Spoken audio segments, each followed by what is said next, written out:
Yes, I did. Hey, Charles, what's up? How you doing, brother? Hey, guys, this is Sergeant Frank of the Sergeant Frank Show live in Daddy's Gun Shop outside of Mayo, Florida. Woo-hoo! Can I throw a shameless plug in? Throw it. Daddy's Gun Shop Inc. There's a number. Give it a call. 386-294-1532. All your guns needs, bow needs, black powder, shotguns, pistols, ammo, And repair.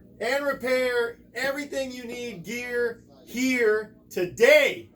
Mr. Charles is going to tell us all about semi-automatic rifles, safety or defense. Morning. A lot of people during the World Wars really, this particular rifle was World War II. This is an M1 Garand. A lot of people didn't really shoot a lot. Farming's kind of gone away. A lot more people in the city. First rifle they ever shot. Hey, Mike. Hi. Bye, Mike. First rifle they ever shot, and I have seen these out in deer season. I have seen this rifle out. This is an in-block loading system. A lot of people call it a clip. Military calls it loading, block and loading. This is a 30-06, and I loaded these rounds, or I did not load these rounds. I just put heads on shot shells, Wow. so I can use them for demonstrations. This particular gun, weapon, I'd be doing push-ups in the military for that. Someday I'll tell you a story about that. Anyway, Next show. when the weapon was empty, you set it in like this, you push down, and you've heard of the M1 thumb. That's where you get it. Mistake. Not far enough. Watch again. We're going to do it again in slow motion. Oh. Do it easier. So this comes back. It goes to there. It's a tight fit, There it y'all. goes. It's a tight fit. When it comes. All right, we're going to edit that. Kill that. Kill that. Let's try it again. All right. So, This is supposed to be the- what can you? So, this is what's going to happen in a real life situation when you're out and you're dealing with if this is your primary weapon. At that point, you would have to transition To a to secondary. a handgun, a baseball bat, a knife, whatever it would be to defend yourself. But anyway, at the last final round, this weapon shot it straight up in the air, Right there. and that's how you had to load it. It was down through the top, Up and down. like Now, that. When I release the pressure, Your last round, when you pulled the trigger, it would do that. again, It threw it out the top. here, Okay, I say that to say this. Most guys used a weapon after the war that they were familiar with, something they were comfortable with. And a lot of people followed what they learned in the military. So, is that where the whole misconception of a clip in a magazine came from? Was from Yep. this particular weapon? Yeah, well, a lot of them. It's a magazine. It's a deer rifle. Not particularly offensive, is it? This one is in the same caliber this one is. Nobody minds this. I can get a bigger mag if I want it. Somebody clever enough could make that a 30-round magazine. Somebody who would take their time. It would stick down to about here. But my point is this. Tell me the difference between this, and a weapon that fought in World War II. Other than how you put the ammunition in it. After the war, after World War II, and during parts of Korea, this weapon was the main battle weapon. Patton had kind words to say about it. A lot of people did. It was a really good weapon. But the M14 was in a .308 caliber, slightly less than an .06, but not enough to matter. What they did was take out the bottom here and put a magazine in there. This is a weapon of war. This was the progression. This was the first semi-automatic weapon used in combat. So explain to people what the difference is between semi-automatic and automatic. It is a matter of pulling the trigger. Every time I pull that trigger, it fires one round, period. The bump fire stock that was just outlawed in the state of Florida, I think in the whole country actually, what it did was you would hold it back and push it forward at the same time. I know that makes no sense, but it was just a device that you had to pull the trigger every time, but your finger actually did it. And was there use to it? Probably not. That's not the point. You're judging this particular piece of plastic and wood because it looks mean. When, please explain to me, nobody minds this weapon. It's still 8 rounds. You want to hunt with this?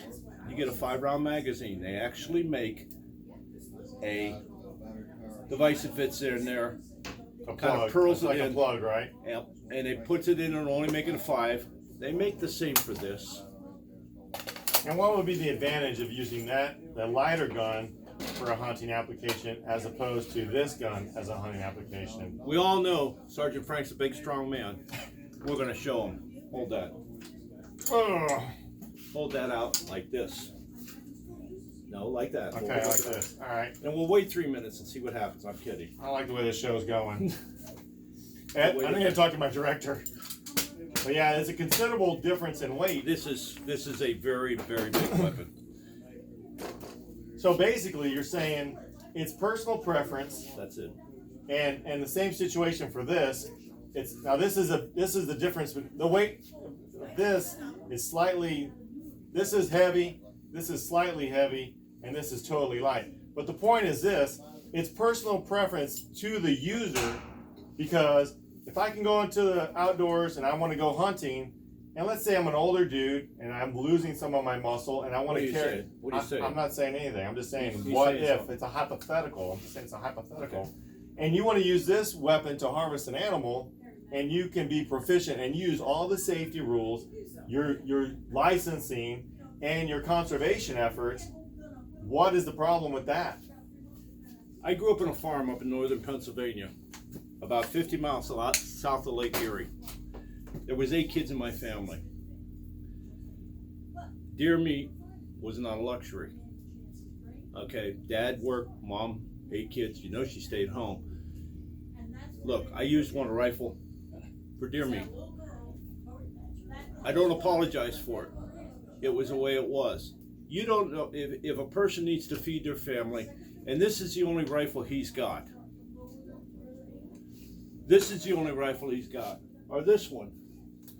You're blaming an inanimate object for people doing stupid things. Do you blame every car for every fatal accident out there? Do you blame a hammer if you smack yourself in the thumb? Folks, what is the difference? Let's ask you a question about nomenclature. Which one of these guns can go off without touching it? None of them can go off.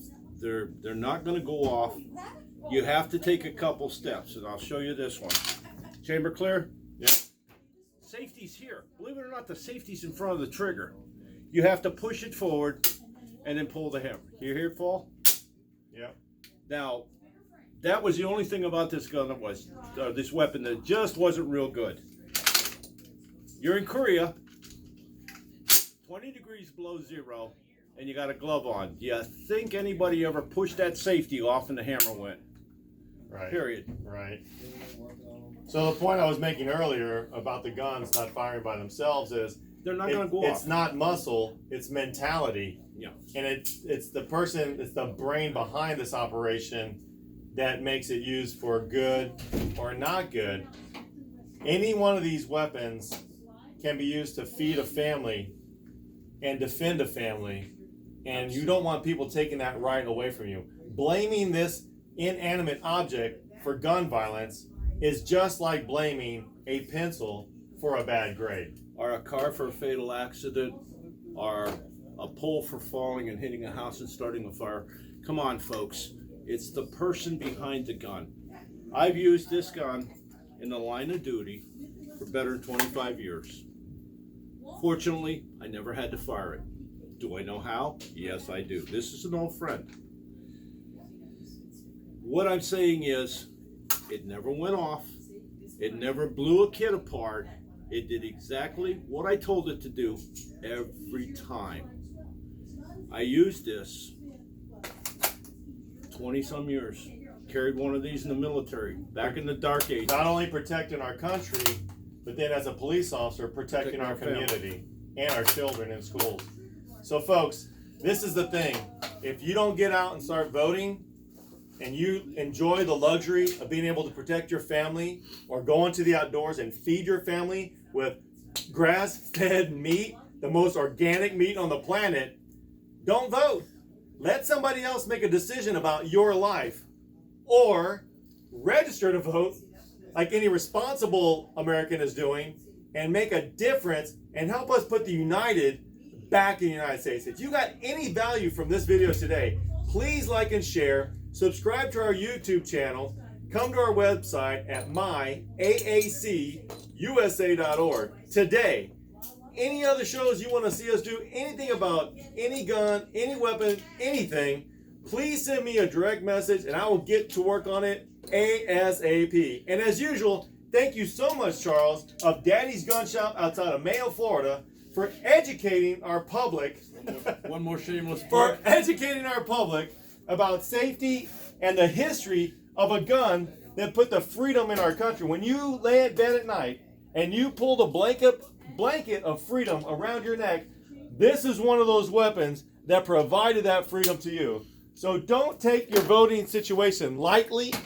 Get out there and vote and support your local gun shops here in Mayo, Florida, and support your law enforcement, military, firefighters, dispatchers, and teachers, because that's the people that woven the fabric of this country together into a bond that will never be destroyed. So do it today. Don't hesitate. Thank those people for doing what they do every day. And again, Charles, thank you so much for joining us on the Sergeant Frank live at 5, even though it's not 5, but it's always 5 o'clock somewhere. Somewhere. Amen. Thank you guys. God bless you, and God bless America.